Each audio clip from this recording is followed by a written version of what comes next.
Welcome to Romance Tales by Mandy. Don't forget to subscribe and turn on notifications so you never miss a story. Now, sit back, relax, and let's begin. I knew I shouldn't have looked up. That 1 second, just one, was enough to knock the tray out of balance. My heart stopped as the full glass of red wine tilted, then tipped, like a slow-motion nightmare. It happened fast, but not fast enough to stop the inevitable. The deep burgundy splash hit a tailored charcoal suit. Not just any suit. Not just any man. Damien Alexander Smith. The Damien Smith. Billionaire. Restaurateur. Cold-blooded king of the industry. The kind of man who could ruin lives with a phone call or a glance. And I had just baptized him in Pinot Noir. Oh my God, my voice died in my throat. The entire restaurant seemed to hold its breath. The hum of conversation froze, forks suspended midair, waitstaff turned statues. I was so fired. I looked up. His eyes were already on me, piercing, darker than the wine on his chest. His jaw was clenched so tightly I thought it might shatter. One hand ran through his perfectly cropped hair, his lips drawn into a line that spelled only one thing: fury. "I'm so sorry, sir." I managed to choke out, my hands trembling. "It was an accident." An accident? He repeated, his voice low, sharp, lethal. He looked down at his ruined suit, the red dripping in contrast to the pristine white tablecloth. This suit costs more than your monthly paycheck. My cheeks burned. He wasn't wrong. Hell, the button on his sleeve probably cost more than my rent. But something about the way he said it, like I was disposable, sparked something inside me. Pride? Stubbornness? Stupidity? Maybe all three. I bit the inside of my cheek and forced myself to breathe. "I'll pay for the cleaning," I said, voice steadier than I felt. "And if you want to file a complaint, I understand." I don't file complaints. I remove problems. He cut in. His words hit like a slap. Cold and final. But even then, something was off. There was a flicker in his expression. A hesitation. Not enough to read. But just enough for me to see it wasn't all ice behind those eyes. He was studying me. Not with disgust. With curiosity. Why? I didn't move. I didn't run. I stood there, chest rising and falling, heart thudding in my ears, and watched as the most dangerous man in the room looked at me like he couldn't quite figure me out. Name? He asked suddenly. Sophie. Sophie Taylor. He nodded slowly, like he wanted to remember it, then turned to the manager standing nearby, pale as a ghost. Fire her. My stomach dropped. "But, Mr. Smith..." My manager stammered. I said fire her. He repeated, then his eyes slid back to mine. He didn't wait for a response. He turned, commanding and calm, walking out of the restaurant as if he hadn't just upended my entire world. And the thing is, I should have been terrified. But instead, I felt heat, low, spreading, dangerous. Because in his eyes, buried beneath that fury and control, I saw something else. Desire. And that scared me more than anything. I should have walked away. The second that wine hit my suit, I should have made one call, had her blacklisted from every fine dining establishment in the city, and forgotten her name before dessert. But I didn't. Instead, I stood there, drenched in Pinot Noir, and watched her. Sophie Taylor. There was something in her eyes. Not fear. At least not the kind I was used to. It was a flicker of defiance. Like she knew exactly how powerless she was in that moment, and still refused to shrink. I told the manager to fire her. It was the obvious choice. It should have been the end of it. But even as I walked out of that restaurant, her face was burned into the back of my mind. That voice soft, but not fragile. That look nervous, yes, but not desperate. And those lips, parted just enough for a breath I'm not supposed to care about. I hate when things slip out of place. I built my empire by eliminating chaos. My kitchens run with military precision. My staff obey without hesitation. No distractions, no softness, no mess. And yet she was all of that. Messy, unrefined, a mistake with legs and curves and eyes I couldn't stop seeing when I closed mine. Later that night, I had her name pulled from the employee files. Sophie Taylor, 26, worked double shifts, barely above minimum wage. Dropped out of culinary school 3 years ago after something I couldn't quite find in the records. But that wasn't the part that caught my attention. No, that came from a line cook who happened to mention, while trying not to piss himself, that Sophie made the staff meals from scratch every night, unasked, unpaid, and according to 3 different employees, her food was better than the head chef's. That shouldn't have mattered to me. I have Michelin star chefs begging to be noticed. Sophie Taylor was a nobody, a waitress with a wild streak and a wine-stained resume. But I couldn't forget her, or the way she stood her ground, even as I took hers away. So, I did something I haven't done in years. I broke my own rules. I sent an email. Short, direct, ruthless. Deliver Miss Taylor's resume to my office by noon. I want her evaluated, quietly. But truth was, I didn't want to evaluate her. I wanted to test her. And maybe, just maybe, I wanted to see what would happen when that fire in her eyes met the ice in mine. Because control has always been my strength. Until Sophie walked in and chaos never looked so tempting. I thought it was a prank. When the email came, I stared at it for a full minute, waiting for it to vanish like some bizarre hallucination. But it didn't. It just sat there in my inbox, arrogant and real. Miss Taylor, Mr. Damien Smith requests your presence at the Smith Hospitality Group headquarters.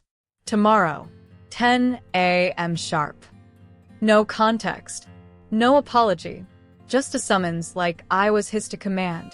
I didn't sleep. How could I? I spent half the night pacing, the other half debating if I should go.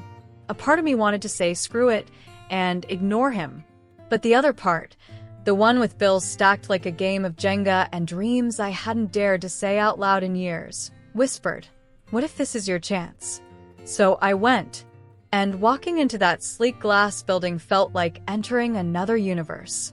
Men in tailored suits and women with heels higher than my rent. Polished marble floors. Silence wrapped in money. His assistant greeted me like I was expected.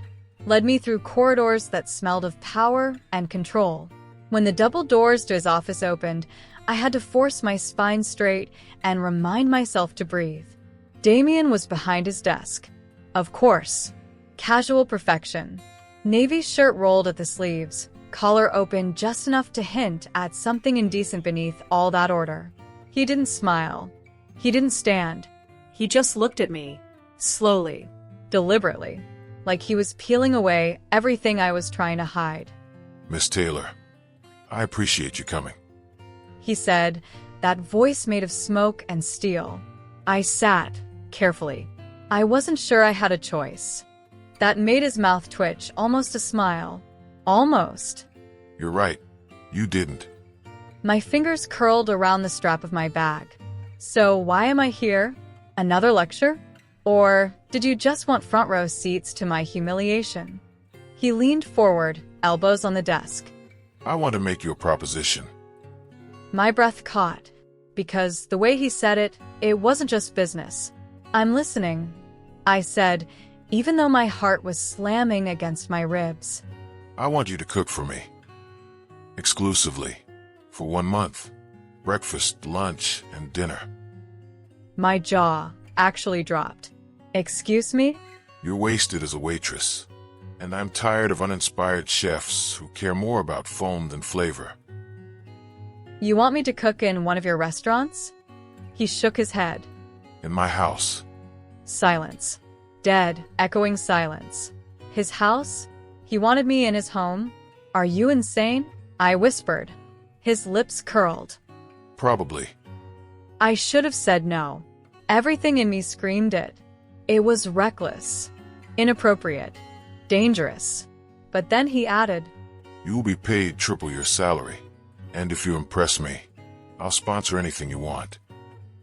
School, your own kitchen, a position in any of my restaurants. And just like that, the game changed. I thought about every moment I'd spent behind closed doors, perfecting dishes no one ever saw. Every burnt-out shift, every rejected dream. This could be the door I'd been banging on for years. So I looked him right in the eye and said, Fine, 1 month. And I swear I saw something flicker behind his gaze. Hunger, not for food, for me. And I had a feeling that what we were about to start had nothing to do with cooking. She doesn't belong here. That was my first thought when Sophie walked through the front doors of my penthouse. A worn leather bag over her shoulder, sneakers that had seen better days, and eyes that refused to look away from mine. She stood in the middle of my perfectly controlled world. Steel, glass, clean lines, and didn't flinch. It pissed me off and turned me on. I told myself it was about the food. That raw, unpolished instinct in her cooking. The kind of talent you can't buy, only discover. That's why I brought her here. That's why I gave her my kitchen. But I know better. I don't invite chaos into my sanctuary. I don't allow strangers into this space, into me. Yet here she is, moving through my kitchen like it's hers. Hair pulled up, an apron tied tight around her waist, her curves outlined in that casual indifference that drives me insane. The way she bites her bottom lip when she's tasting a sauce. The little hum she makes when something comes out exactly the way she imagined. She doesn't know I watch her, but I do, every night, from the shadows, from the glass walls separating the kitchen from my study. A predator observing something it can't quite touch, but wants to, desperately. She's smart, sharp. She doesn't flirt, doesn't play the game, which only makes it worse, because I can feel it every time she walks past me. This simmer, this pressure, like we're circling something inevitable, something primal. I tell myself it's just physical. Lust, biology. A man like me doesn't fall for women like her. I've been with models, executives, women who know the rules and follow them. Sophie, she breaks them just by breathing. Today, she served me a dish she created on instinct alone. Nothing fancy, just braised short ribs, garlic mashed potatoes, a red wine reduction she barely measured. It was perfect. And when I told her that, when I looked her in the eye and said, You impressed me, she didn't blush. She didn't beam. She said, I know. And turned her back on me. No one does that. No one. I should fire her. End it before it begins. Before this thing between us grows teeth. But I won't. Because I want her close. Even if it means feeding the wolf I've kept locked away for far too long. There's something about his house that messes with my head. Maybe it's the silence, the kind that hums in the walls, like it's holding its breath. Or maybe it's the view. All glass and sky, the city stretching beneath us like we're gods looking down. But I think maybe it's him. Damien Smith. The man moves like he owns the earth beneath his feet, always in black or dark gray, as if color might give away too much. He doesn't speak unless he has to, doesn't smile unless it's sharp. And when he looks at me, really looks like he did tonight, I swear the air changes. I was plating the seared scallops, white wine, butter, just a hint of thyme. The kitchen was quiet, just the soft clink of porcelain and the faint hiss of the pan behind me. I'd already noticed he didn't like music. Too many distractions. He preferred the sound of precision. I carried the plate out to him. He was at the head of the long dining table, sleeves rolled, tie gone, top buttons undone. Hair still perfect. Of course. Reading something on his phone, until I stepped closer. That's when he looked up. Our eyes met. It was supposed to be a normal glance. A nod. Thank you. That's it. But no. His gaze dragged over me, slow, deliberate. From my eyes to my lips, down my neck and lower. And I felt it. Everywhere. I set the plate in front of him and leaned forward just enough. Too close, maybe. The heat of his body reached out to me. The faint scent of his cologne. Amber, leather, danger. He inhaled once. Deep. Like something about me caught him off guard. You wear jasmine. He said, voice low. Rough. Like he wasn't expecting the words to come out. My breath caught. How do you? It's faint. But it's there. Jasmine and something else. He murmured. I didn't answer. Couldn't. My pulse was pounding in places I didn't even know how to rhythm. My fingers brushed the edge of his glass. My knuckles nearly touched his. We were that close. And then nothing. No kiss. No touch. Just tension so thick I could have sliced it and served it with a garnish. He picked up his fork, but his eyes were still on me. Go rest. You've earned it. But it wasn't a dismissal. It was a warning. I left the room on legs that barely worked. My skin still tingling. My heart a mess of confusion and need. And that jasmine he smelled? It's not perfume. It's my soap. My most ordinary scent. But tonight, it felt like sin. There are lines I don't cross. Not because I'm a saint, far from it, but because I know how dangerous I am when I forget the rules. When I want something too much. And right now, I want Sophie Taylor more than I've wanted anything in years. It's not just the way she moves in my kitchen like she owns it. Like she was born to command heat and flame. It's not just her voice, soft and confident, or the way she bites her lip when she's thinking. It's the fire under her skin, the quiet challenge in her eyes, the part of her that doesn't flinch when I get too close. Tonight, I stepped into the kitchen for something simple, a glass of water, maybe to watch her from a distance like I usually do. But she was reaching for a spice jar on the top shelf, barefoot, stretched high, the hem of her shirt lifting just enough to show the small of her back. I don't know what possessed me, but I stepped closer, so close I could feel the warmth coming off her skin. I can reach that, I said, my voice lower than it should have been. She startled, turned just as I reached up behind her, and her hand, her small, warm hand, brushed mine. It should have been nothing, but it felt like everything. Electric, instant. Her fingers stilled against mine, and she looked up, eyes wide, lips slightly parted. That 1 second was too much, and not enough. I froze, not because I was afraid, but because I was this close to grabbing her, to backing her up against the counter and showing her exactly how much I've thought about her mouth, her hips, the sound she'd make if I lost control. She didn't pull away, and that was the worst part. She just stood there, watching me like she knew exactly what was going through my head. And maybe she did. My pulse slammed in my throat. My hand still hovered near hers, not touching now, but barely. I swallowed hard, took a step back. Careful, I said, even though it came out rough, like gravel in my throat. Knives are sharp around here. She blinked, like coming out of a trance, then turned back to the stove. Too fast. Neither of us said a word after that. But all night, I tasted that moment on my tongue. And I knew my control wasn't cracking. It was already gone. I was losing sleep. Not because of the work.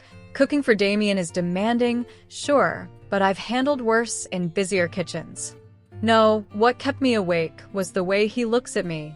Like I'm not supposed to be there, and yet, like, he can't stand the idea of me leaving. It was getting too dangerous. The tension between us? It wasn't just something you felt. You could taste it. Every breath near him felt stolen. Every silence between us pulsed with heat. I started making excuses to leave a little earlier, to avoid the late dinners. The accidental closeness. The way his voice dropped when he said my name. So tonight, I told myself, enough. I packed my knives, kept my head down, avoided the study where he usually sat with a glass of scotch and his goddamn smirk. I told myself I'd get out clean. But fate, of course, had other plans. I turned the corner of the long hallway, and there he was, leaning against the wall like he was waiting, like he knew. His shirt sleeves were rolled again. His tie was gone. His eyes locked on mine, unreadable but blazing. I froze mid-step. Going somewhere? He asked, voice smooth. Too smooth? I forced a smile. Just heading home. He didn't move. Didn't blink. You've been avoiding me. I've been working. He stepped closer. I took a breath and regretted it. He smelled like spice and storm. Like power. Like something you're not supposed to touch, but want anyway. Sophie. God. The way he said my name. Like a command wrapped in a whisper. I don't think this is a good idea, I said, barely above a murmur. His jaw clenched. You think I don't know that? Then silence. Our bodies were inches apart. My back hit the wall behind me, cool against my skin. His hands didn't touch me, but they hovered, close enough to make my heart race. You think I don't feel it too? Every time you walk in a room, I forget why I shouldn't want you. His voice rasping now. My breath caught. Damien. He leaned in, his mouth just beside my ear. Say you don't feel it. Right now. And I'll walk away. I couldn't. I didn't. Because there, in the silence, with the world holding its breath around us, every reason to say no evaporated. And all I wanted was to say yes. I should have walked away. I should have said her name one last time, turned my back, and left her standing there, flushed, breathless, dangerous as sin. But I didn't. I stepped closer, close enough to feel the warmth radiating off her skin, to catch the faintest trace of jasmine clinging to her. God, that scent was already burned into my memory. She tilted her chin up, defiant even now, eyes locked with mine like a challenge. And then I lost every ounce of control I prided myself on. I grabbed her waist and pulled her into me, hard enough to draw a gasp from her lips. Her hands flew up to my chest, but she didn't push me away. No, she clutched my shirt like she needed something to hold on to before the ground gave way beneath us both. I crushed my mouth to hers. It wasn't gentle. It wasn't soft. It was desperate, hot, starved. Her lips parted for me, and I devoured her like I'd been starving for weeks, and she was the only thing that could save me. Tongue sweeping against hers, teeth grazing her bottom lip. My hand tangled in her hair as she melted against me, hips pressed flush to mine. She moaned into the kiss, and it lit something dangerous in me. I wanted to taste every inch of her, feel her nails on my back, her breath in my ear, her skin beneath mine. I wanted to lose myself in her.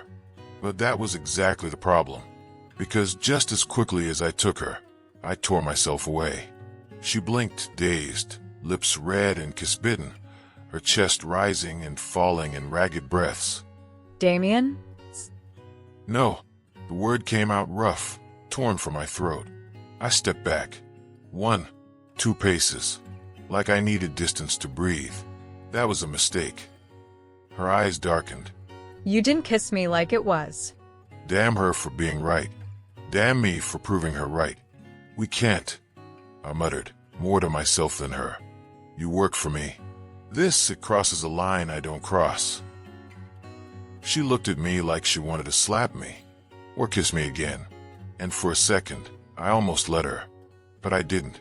I turned and walked away, leaving behind the taste of her on my lips, and a fire in my chest I wasn't sure I could put out. I should have known better. I should have remembered that men like Damien Smith don't kiss women like me. They use us, test us, discard us. But that kiss, God, that kiss had ruined me. Now here I was, standing in the foyer of his absurdly beautiful penthouse, my apron already folded in my hands, ready to walk away with whatever pride I had left. I'm done, I told him, chin high, voice steady even though my heart was pounding like war drums. Find another chef. I'm not your toy. He leaned against the doorframe, arms crossed over that infuriatingly perfect chest, wearing that tailored charcoal gray shirt like it was stitched directly onto his body. His eyes didn't flinch. Neither did his smirk. You still have 3 weeks left on your contract. I'm not releasing you early. He said, his tone casual, but there was heat underneath. My breath hitched. Are you kidding me? No, I made a business deal. I intend to see it through. He stepped forward slowly, predatory. My skin prickled with a mix of fury and something else. Something darker. Something that coiled low in my belly every time he looked at me like that. So, I'm a business deal to you? He didn't answer right away. Just stared at me. Those eyes, dark, unreadable, full of things I wasn't sure I wanted to name. Finally, he said, If you were just that, I wouldn't be trying this hard to keep you. The silence between us crackled. Heavy, charged. I should have turned and walked out. Should have slammed the door and never looked back. Instead, I stepped forward. Slowly, like I was daring the fire to burn me. If I'm going to stay, I said, close enough now to see the pulse ticking in his throat, then understand one thing. He arched a brow. I don't belong to you. You don't get to kiss me and then pretend it didn't happen. You don't get to make me feel something and then hide behind your suits and contracts and cold stares. His jaw tightened. I could tell I'd hit a nerve. Good. But when I turned to leave the room, to clear my head, to remember who I was, I felt his hand wrap around my wrist. Gently. Firm. I never said you belonged to me. But you sure as hell don't belong to anyone else either. He said softly, voice like velvet and sin. My breath caught. That wasn't control. That wasn't power. That was possession. And part of me wanted it, craved it, even as I hated myself for it. She's everywhere, in the scent of basil and garlic that clings to the air after she leaves the kitchen, in the soft echo of her laughter that sometimes haunts the hallway when the house is too quiet, in the goddamn jasmine shampoo that lingers on the towel she forgot in my guest bathroom. I can't escape her, and I've stopped pretending I want to. Tonight, she cooked for me. Just me. A private dinner, she said. One last gesture of professionalism before we both implode. She wore a black dress that wasn't even close to appropriate for a chef, and I suspect she knew exactly what she was doing. It hugged her curves like a promise, modest on the surface, but with a slit high enough to tempt, and a neckline that drew my eyes again and again to the soft, flushed skin of her chest. The food was excellent. Of course it was, but I couldn't taste it. Not really, because the only thing I wanted to devour was her. She served the final course, some delicate chocolate creation with raspberry sauce, and I watched her tongue flick across the tip of her spoon before she caught me staring. She held my gaze and smiled. That was my undoing. I stood slowly, my chair scraping against the marble. She froze, the plate in her hands forgotten. I closed the distance between us with measured steps. Like a man approaching a ledge, he fully intended to jump off. Sophie, I said, my voice rough low. She didn't answer, didn't look away. Her breath was shallow. I could hear it. I reached for her, brushing a strand of hair behind her ear, letting my knuckles trail down the side of her neck. Her pulse was a drum beneath her skin. Rapid, wild. I can't stop thinking about you, I admitted. Each word a confession I'd sworn I'd never say. It's irrational, it's infuriating, and it's real. Her lips parted slightly, but still, she said nothing. So I leaned in, until my mouth hovered just above hers. If you don't want this, I said, voice barely more than a whisper. Tell me now. A beat, two, and then she kissed me. No hesitation. No slow build. Her hands tangled in my shirt, pulling me closer as our mouths collided. Hungry, desperate, I groaned against her lips, gripping her hips, backing her into the wall behind her like I'd dreamed of doing for days. Weeks. Her fingers found the buttons of my shirt, trembling but determined. And when I lifted her onto the edge of the dining table, knocking over a glass in the process, she let out a soft gasp that nearly undid me completely. It wasn't just desire. It was something deeper, darker, dangerous. I should have stopped. I didn't. And the way she moaned my name in the low candlelight told me she didn't want me to. I don't remember who moved first. Maybe it was me. Maybe it was him. But the moment his lips touched mine, the world shifted. It wasn't soft. It wasn't careful. It was raw, fierce, like we'd both been holding our breath for too long and finally let go. His hands framed my face like I was something precious and breakable, even as his mouth claimed mine like I was anything but. I could feel the heat in his body, the restraint he was battling with every second. But I didn't want him restrained. I wanted him real. When my back hit the counter, I gasped, not from fear, but anticipation. His breath was rough against my neck, and when his hands slid under my shirt and touched bare skin, I felt it everywhere. His touch wasn't hesitant. It was desperate, worshipful. My fingers found his shoulders, his hair, pulled him closer like instinct, like I'd been waiting to do this since the second I spilled wine on him. I didn't care that we were in a kitchen, that the stove was still warm, that marble was digging into the backs of my thighs. I just wanted Damien. And when he entered me, there was no space left for air, for words, for logic. There was only us. Bodies pressed together in a rhythm that felt like it had always been meant to happen. His forehead rested against mine. His name was the only thing I could say. The only thing I wanted to say. When we finally slowed, breathless, tangled, stunned, we didn't speak. He held me like I was something that might vanish. I held him like I didn't want to move. Eventually, I slid off the counter, legs still a little shaky. "So," I said, grinning as I opened his wine cabinet. "That's what you call a taste test." He let out a soft, surprised laugh, a sound I hadn't heard from him before. You've ruined me for everything else. He was the one who grabbed the wine. Pulled the bottle from the rack like he already knew it by heart, like it was waiting for this exact night. He poured us each a glass, his fingers brushing mine as he handed it to me, that same electricity from earlier still pulsing between us. And then we talked, really talked, laughed quietly, opened little pieces of ourselves we hadn't dared show before. I told him about my mom, about how I learned to cook barefoot in a kitchen that smelled like cinnamon and coffee, about the years I spent hiding in the back of restaurants, hoping someone would finally notice me for more than a pretty face with a decent knife hand. He told me things I don't think he'd ever told anyone, about betrayal, about silence, about building walls so high no one could ever climb them again. But somehow I had. "You're not as cold as you pretend to be," I said softly, not as a compliment, as a truth. He didn't respond. Instead, he kissed me again, slow this time, reverent, like he was tasting something he didn't want to forget.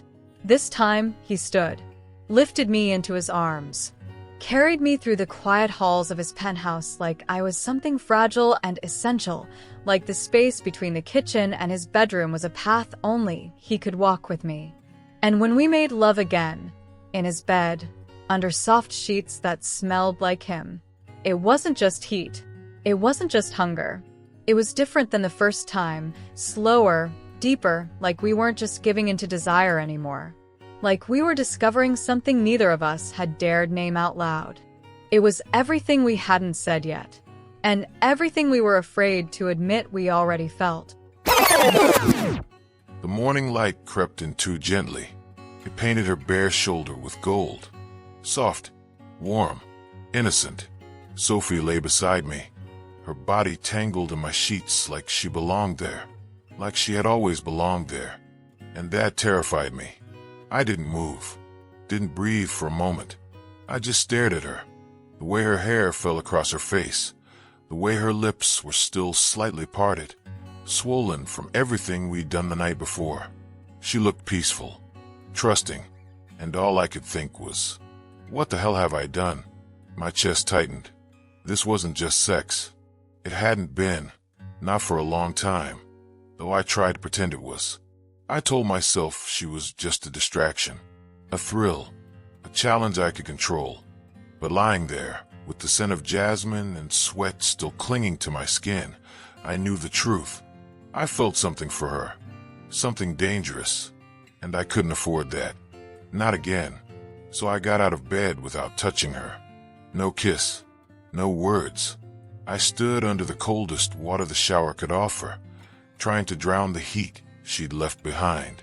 And when I came back out, she was awake, wrapped in the sheet, sitting up, watching me with eyes that could tear a man apart without trying. Hey. She said softly. I didn't answer. I just started getting dressed, pulling on the walls I had spent the night tearing down with her body pressed against mine. She asked if I wanted coffee. I shook my head, said I had work, said I was late, said a dozen things that weren't the truth. And I saw it, the shift in her face, that flicker of hurt quickly masked, the way she nodded, pretending she didn't care. But I knew. She felt the cold return, and I hated myself for it. But fear is a powerful thing, and I'd spent too many years burying emotions to dig them back up now, not even for her. So I left her in my bed, in my house, with her scent on my sheets and her taste still on my tongue, and I told myself it was better this way, even as my heart screamed otherwise. There's something brutal about packing in silence, about folding clothes while your heart breaks crease by crease. I didn't cry. Not this time. I was done letting my tears hit the floor of Damien's mansion like they didn't matter. Done pretending I didn't feel invisible, like I hadn't been in his bed, in his arms, on his mind, even though I had. I know I had, but ever since that night, he's barely looked at me. Cold glances, one-word answers, a ghost where a man once stood. He buried whatever we shared so deep, it started to feel like I imagined it, like I dreamed his mouth on my skin, his hands gripping my hips, the sound of my name as he lost himself inside me.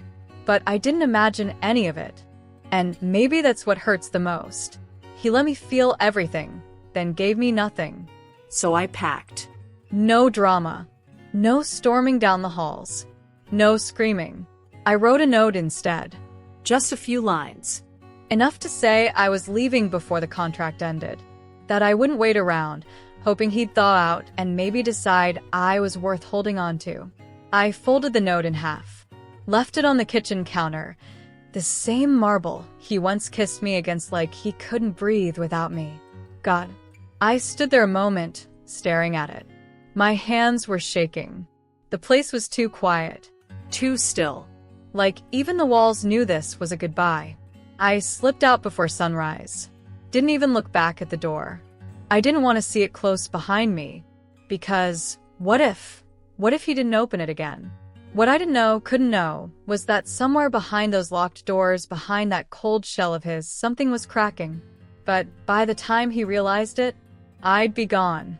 The kitchen smells like nothing. I walk in every morning out of habit. Same steps, same silence, and still, I expect to find her, bent over the stove, humming that ridiculous messy bun she always did when she was focused, with strands falling into her face that she never bothered to fix. But it's just cold marble now. Sterile air. No music. No jasmine. I sit at the counter and try the eggs Cook made this morning. Perfectly seasoned, technically flawless. I can't taste a damn thing, because it wasn't just food when she made it.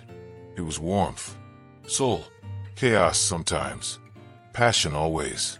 I remember one night, she burned the edges of a tart and got so flustered, she cursed under her breath.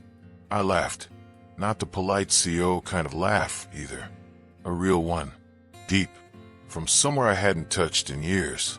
She made me feel human again, and I treated her like a temporary indulgence, like something I could sample and walk away from. But I was wrong, so fucking wrong. The house is quieter than it should be. Not peaceful, vacant. Even my office feels like a cage. The numbers blur. The deals bore me. All this empire I built, this untouchable life. It meant something when she was inside it. Now it all tastes like ash. I found her note again last night. I'd read it a dozen times before. But this time I noticed the way she signed it. Just her name. No flourish. No bitterness. Just Sophie. And it hit me that she didn't leave angry. She left done. She gave me 1,000 reasons to ask her to stay. And I gave her none. So here I am, in a kitchen that once smelled like fresh rosemary and cinnamon, her laughter echoing off the tiles. Now, I'm surrounded by stainless steel and silence, and the only thing I can taste is regret. I didn't go looking for his past, but sometimes the truth doesn't knock. It slips through the cracks, whispers in the right ear, fills the silence he left behind. I was staying in a friend's guest room when I saw his photo, on some glossy page in a forgotten magazine, a spread on power couples who didn't survive the spotlight. And there he was, Damien. younger, smiling, his arm wrapped around a woman who was all elegance and performance, a ghost in red lipstick. My stomach twisted, not with jealousy, with recognition, because I've seen that woman. Not in real life, but in the shadows he wears like armor. The article was merciless. She'd left him for a rival. Publicly. Spectacularly. Right after she leaked a scandal that almost cost him the company. But what stayed with me wasn't her betrayal. It was the last quote from a former employee. He used to smile more. Before her. Before everything turned to ice. I pressed my fingers to my lips. I had tasted that ice. But now I understood why it existed. It wasn't just about control. It wasn't just about pride. It was pain. Raw, untreated pain. And guilt. A kind that lingers in quiet moments when you ask yourself if you could have saved someone if only you'd looked up from your laptop sooner. God. He wasn't pushing me away because he didn't want me. He was pushing me away because wanting me terrified him. Because what if I left too? What if he let me in, and it all shattered again? What he doesn't know is I don't want to break him. I want to rebuild him, piece by jagged piece, until he remembers how it feels to breathe in something other than fear. I miss his voice. I miss the way he watched me in the kitchen, like I was magic and he didn't believe in it yet. I miss the man who touched me like I was the only real thing in his world. And I know now, he needs someone who won't run, even if he never asks, even if his silence is louder than his heart. He needs someone to stay. And damn it, maybe I still want to be that someone. She was wiping down the counter when I saw her, hair pulled up in a messy knot, an apron tied haphazardly around her waist, her sleeves rolled to the elbows. She looked different, freer, lighter. And yet, still Sophie. Still the gravity I couldn't escape, no matter how far I tried to run from it. I didn't walk in to make a scene. I didn't bring roses or apologies rehearsed in the mirror. I just sat, quietly, at a corner table in that small restaurant that smelled of garlic, roasted tomatoes, and something faintly sweet, probably her. She didn't notice me right away. I watched her move, greeting customers with a smile that was too soft to be forced. God, I'd missed her voice, her laugh, the way she hummed when she was focused. When our eyes met, she froze. She didn't come to me. She didn't run either. She just kept working, chin high, shoulders stiff, as if I were another ghost she was learning to live with. And I let her. I waited, like a man starving for something only she could feed. By the time she took her apron off, the place was empty. She walked out the front door, didn't look back, but I was already there, standing beside her. Sophie, I said. Her name on my tongue felt like a prayer and a punishment at once. She looked up at me, eyes unreadable. Why are you here, Damien? I could have said I was sorry. I could have begged, but none of that felt right. She didn't want words. She wanted truth. "I'd like to cook you dinner," I said. That startled her. Not the apology she expected. Not the speech she'd probably rehearsed, shutting down. You? What? My place. Tonight. Just us. One meal. No expectations. I paused. But I'll tell you everything. Everything I should have said before. She stared at me for a long time. And then, God bless her, she nodded. The kitchen felt unfamiliar without her in it. But I lit the stove. I found the ingredients. I chose the dish I remembered she made for me the night I first kissed her. Creamy lemon risotto with scallops and rosemary. As she watched me cook, sitting on the edge of the marble counter, her eyes softened. A slow unraveling. Not forgiveness yet, but something close. "I'm not good at this," I said, chopping the garlic. She tilted her head. Cooking? Feeling. That earned a smile. Small, but real. The silence between us wasn't sharp anymore. It was tender, curious, like the space between two people who've seen each other naked in every sense and still want more. When I plated the food, I handed her a fork and poured us wine. She took a bite, closed her eyes, let a quiet moan. "Is that good?" I asked, watching her lips. Her eyes opened. No. It's not good. It's perfect. She leaned closer. My throat tightened. Not from pride, from relief, from something I hadn't dared name until now. "You scare the hell out of me, Sophie," I confessed, "because you make me feel like I'm not just surviving anymore." She stared at me, and in that second, the walls I'd spent years building cracked. "I don't want to survive," I whispered. "Not if it means living without you." She set the fork down, took the wine from my hand, and kissed me, slow, deep, forgiving. The kiss turned into something more. It always did with her. But this time, there was no rush, no desperation, no sharp edge of need that made us lose ourselves. This time it was slow, intentional, like we both knew exactly what we were doing, and exactly who we were doing it for. Her lips brushed mine with a softness that undid me. Her hand slid up my chest, fingers curling in the fabric of my shirt like she was trying to anchor herself. Or maybe she was anchoring me. I kissed her back, deeper now, letting myself sink into the moment, into her, into the taste of her mouth and the quiet hum she made when my hand slipped beneath her shirt, feeling the warm, bare skin of her waist. She pulled back, breath shallow, eyes dark and searching. Damien. She whispered, almost afraid to break the spell. But I didn't let her finish. I scooped her into my arms, one hand under her thighs, the other against her back. She laughed softly, arms around my neck, and let herself fall into me. I carried her to my bedroom, laid her down like something precious, something I'd been too stupid to recognize the value of before. And when I stripped away her clothes, piece by piece, I did it reverently, like I was unwrapping a memory I never wanted to forget. She pulled me to her with those fingers that had once sliced tomatoes like they were made of silk, and now they scraped lightly down my chest, then around my back, holding me as I entered her. The heat of her, the way she gasped and arched and moaned my name. It wasn't just sex. It was something else entirely. It was home. We moved together slowly at first, like we had time now. Time to rediscover, to apologize with every touch, to say all the things we hadn't dared. Her body fit mine like it was made to. Her mouth never left my skin, pressing kisses to my shoulder, my neck, my jaw, whispering my name like she was calling me back to life. When we came undone, it wasn't just our bodies.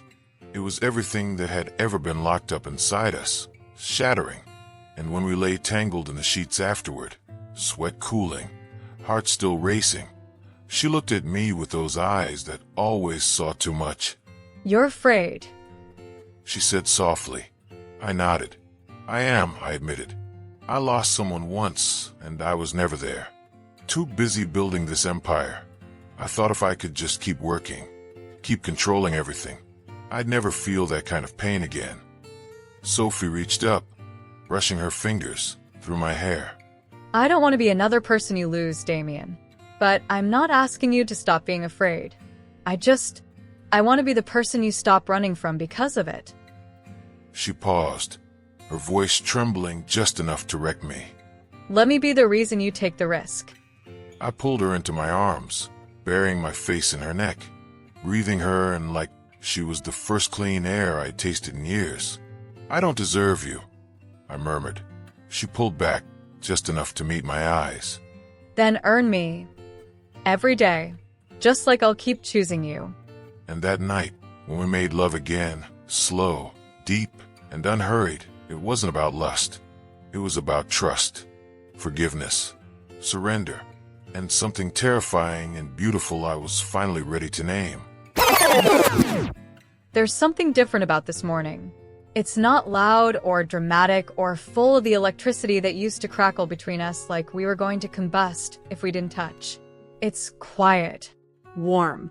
Steady. Like the slow simmer of a sauce that's had all day to deepen. I stand barefoot in the kitchen, wearing nothing but one of Damien's crisp white shirts, sleeves rolled, hem brushing my thighs. My hair's a mess, my face bare, and yet he looks at me like I'm the most beautiful thing he's ever seen. He's chopping herbs beside me, focused, Calm. The man who once ran the world with precision and cold fire is now brushing olive oil on slices of sourdough like it's a sacred ritual. And maybe it is. Maybe this is. You're judging my knife skills, aren't you? He asks without looking up, a small smile tugging at his lips. I lean in, bumping his shoulder with mine. A little, but I'm impressed you're not using one of your personal chefs as backup. He glances at me then, just a flash of those eyes that once saw me as a problem, then a temptation, and now something much more dangerous. Something real. I only ever needed one chef, but I was too damn arrogant to see it. My heart does a slow, stunned flutter. I pretend to focus on slicing strawberries, even though my hands have gone a little shaky. He has a way of doing that, of slipping past my defenses with just a few words. We move in sync now. No barking orders. No tense silences. Just two people sharing space, stealing glances, and learning how to be again. He brushes flour off my cheek with his thumb. Lingers a second longer than necessary. I press a kiss to his wrist in return, and his breath catches. The toast finishes. The eggs are soft and perfect. The sun spills golden over the counter. It's simple, really. Eggs and toast. Coffee and bare skin. But somehow, it feels like we're building something from scratch. We eat at the kitchen island, knees brushing. I tell him about the dream I had, something stupid involving a talking lobster and a vineyard in Italy. He laughs, head thrown back, and I swear my soul soaks it in. You know, I say, playing with the rim of my coffee mug, if someone had told me months ago I'd fall for a man who wears cufflinks to breakfast and growls when his souffle collapses, I'd have laughed in their face. He leans forward, eyes locked on mine. And if someone told me I'd fall for a woman who walked into my life covered in wine and attitude, I'd have fired them. I snort. Sounds about right. There's a beat. A soft, lingering silence that doesn't beg to be filled. And then he reaches for me, gently, like he's asking permission. I give it. His mouth meets mine in a kiss that has none of the urgency of before. This one is deeper, slower, a rediscovery, a claiming. It's the kind of kiss that tells you you're no longer being chased. You've been caught. His hands find my waist, then my thighs, lifting me onto the counter like I weigh nothing. My legs wrap around him automatically, instinctively. I feel the heat building again, but it's different now. Not just hunger. It's reverence. He whispers my name against my lips. I answer with my body, with the way I arch into him, the way I hold him like I never want to let go. We make love right there, on the same counter where he once barked orders and I once fantasized about throwing a pan at his head. Now, it's the place where we found our way back. Later, He wraps a dish towel around my shoulders like a robe and carries me to the living room, settling us onto the couch. I curl into him, and he runs his fingers through my hair in slow, gentle sweeps. I think about how this all started. A contract, a job, an accident with wine and fate. And now it feels like we're simmering. Still hot, still intense, but steady, controlled, like a fire that finally found its home in the right kind of hearth. 10 months later, the lights come on. Warm, golden, and soft, just the way she wanted. The kind of lighting that makes everyone feel like they belong, even before the first bite. I'm standing in the corner of the dining room, my hands in the pockets of a tailored suit, watching Sophie move through the kitchen like a force of nature wrapped in grace. She's got her hair up, tendrils falling loose, a touch of flour on her cheek, and a sparkle in her eyes that no Michelin star could compete with. Her kitchen, our restaurant. I still can't believe we made it. Not just this. The sleek open space with custom marble counters, hand-picked wines, the signature scent of rosemary and heat in the air. But us. Hell, especially us. I walk toward her, weaving through staff and last-minute prep chaos. She doesn't see me at first. She's too focused, plating a dish with the kind of precision that used to intimidate me. Now, it turns me on in ways I'll never admit to the health inspector. You're staring. She says without looking up. Of course I am. I murmur behind her, lips grazing her ear. You're kind of hard not to. She smirks. Try to behave. It's opening night. I lean in, lowering my voice. I've been very well behaved.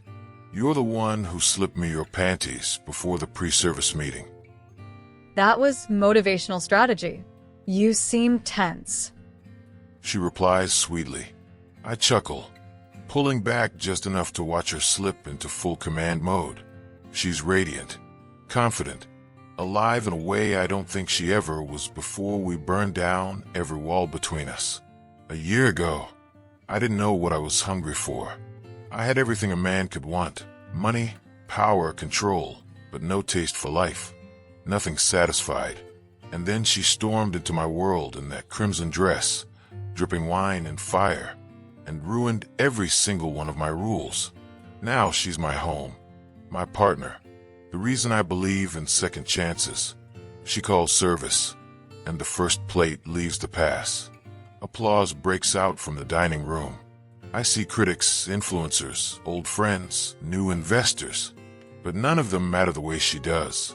Sophie turns toward me, cheeks flushed with victory. I pull her close, right there in the chaos. I have something for you, I say, reaching into my pocket. Her brows lift, curious. You already gave me this restaurant. This one's smaller, I whisper, holding up the ring between us. A simple band, but elegant, timeless, just like her. Her breath catches. She blinks once, twice, then nods fiercely, like she's saying yes to life, to madness, to everything that got us here. I slide it onto her finger, and the whole kitchen seems to hold its breath for a second before exploding into cheers. Later that night, after the last guests have gone and the last glass of wine has been poured, we're alone in the restaurant. She's barefoot, sitting on the counter, sipping from my glass. I step between her knees, pull her close, and kiss her like there's no tomorrow. She tastes like truffle oil and strawberries and forever. I lift her into my arms and carry her to the back office. We make love on a leather couch like two people who've lost and found each other 100 times. Like we know every scar, every story, every flavor of the past. Afterward, she curls into me, tracing my chest with lazy fingers. We did it. She whispers. No. I correct her softly, pressing a kiss to her temple. You did it. I just followed the scent of something real and didn't let go. She looks up at me with that wicked smile I'll never get enough of. So, what's next? I tilt her chin. Dessert. She laughs, but I mean it. Because This is just the beginning, and happiness, I've learned, is best served slowly, savored bite by bite,